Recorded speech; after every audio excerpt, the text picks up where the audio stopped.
big news here. President Joe Biden expected to sign the landmark infrastructure bill in the coming days. Over the weekend, in case you missed it, he declared the bill was a monumental step forward for the nation. It's going to create more jobs, good paying jobs, union jobs that can't be outsourced, and they're going to transform our transportation system with the most significant investments in passenger rail, the most significant investment in 50 years, in roads and bridges, the most significant investment in 70 years, and more investment in public transit than we've ever made, period. The $1 trillion bill will have a major impact on our area. And here to tell us all about it is Congressman Ritchie Torres. Good morning, Congressman. Thanks so much for being with us. It's always a pleasure. Well, this infrastructure bill, it's the largest public works bill since the 50s, and it addresses a lot of disrepair in our transportation system. Yeah. So when do you expect President Biden to sign it, and then when will we actually see work being done in our area? Well, I'm hopeful that he's going to sign it as soon as possible. There's a long tradition of presidents who have spoken about infrastructure, but President Biden is the one who actually delivered it for the American people in the 21st century.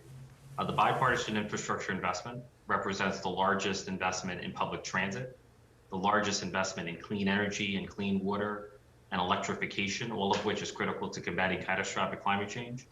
It's the largest investment in passenger rail since the creation of Amtrak, the largest investment in roads and bridges since the creation of the interstate highway system. And New York is going to benefit enormously. Yeah, so when you narrow that down, right, because for a New Yorker, you hear the money's coming, you immediately think, okay, well, I take the subway every day. What does that mean for my daily commute? So the MTA Port Authority obviously could be, Congressman, the biggest beneficiaries of this bill. Where will the money go for those agencies?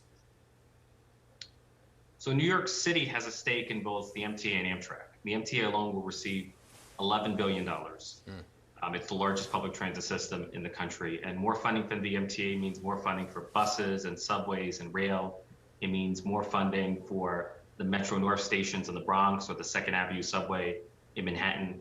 Amtrak, the Northeast Corridor, is set to receive $24 billion, which will support the reconstruction of the Hudson River tunnels and the East River tunnels, which is critical to the Metro North stations in the Bronx.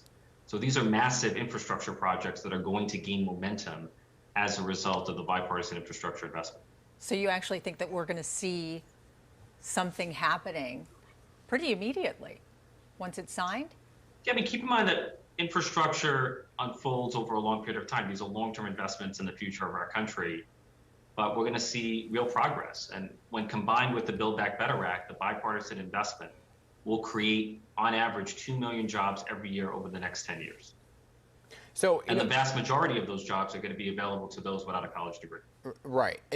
But however, some of your Democratic colleagues from New York actually voted against it. Alexandria Ocasio-Cortez, Jamal Bowman. What's your reaction? Did you actually speak to them about the vote? Because we know that this really took quite some time to get passed.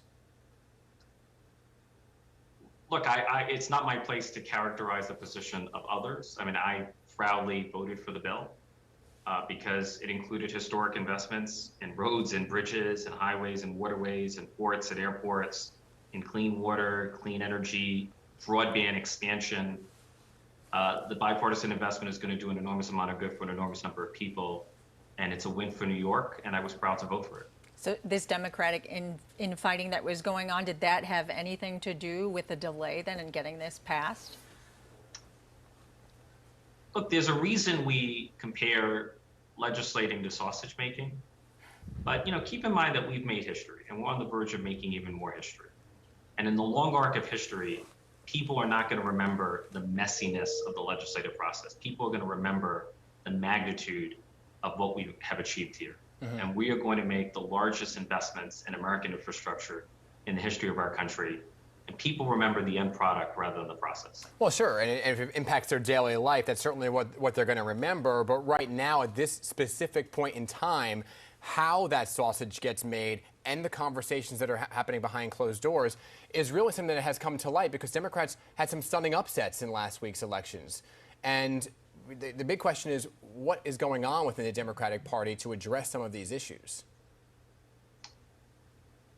Look, my view is that the best politics is effective governance. If you govern effectively, if you deliver for the American people, the politics will take care of itself. We have passed the bipartisan infrastructure investment. We're going to shift our focus to the Build Back Better Act, which invests not only in physical, but social and human infrastructure. As you know, public housing is a priority of mine, and the latest draft of the Build Back Better Act includes $60 billion for public housing, which would be a game changer for NYCHA. So I'm hopeful that we're going to make investments on a scale and to an extent that we have not seen before, and New York City is a winner in the process. I know a lot of Republicans saying over the weekend that they feel that they're hopeful that there will be a little bit of give and take since they gave a little bit on this, finally agreeing on this bill. Look, we welcome Republican support, and the bipartisan infrastructure investment was largely passed by Democratic votes, but there were a few Republican votes that were critical to passage. But President Biden is living up to his promise of not only investing in infrastructure, but bringing the country together. All right, Congressman Ritchie Torres, always appreciate you making the time for the Pick 7 Morning News, especially on this important topic. Take care. We'll see you next time. All right.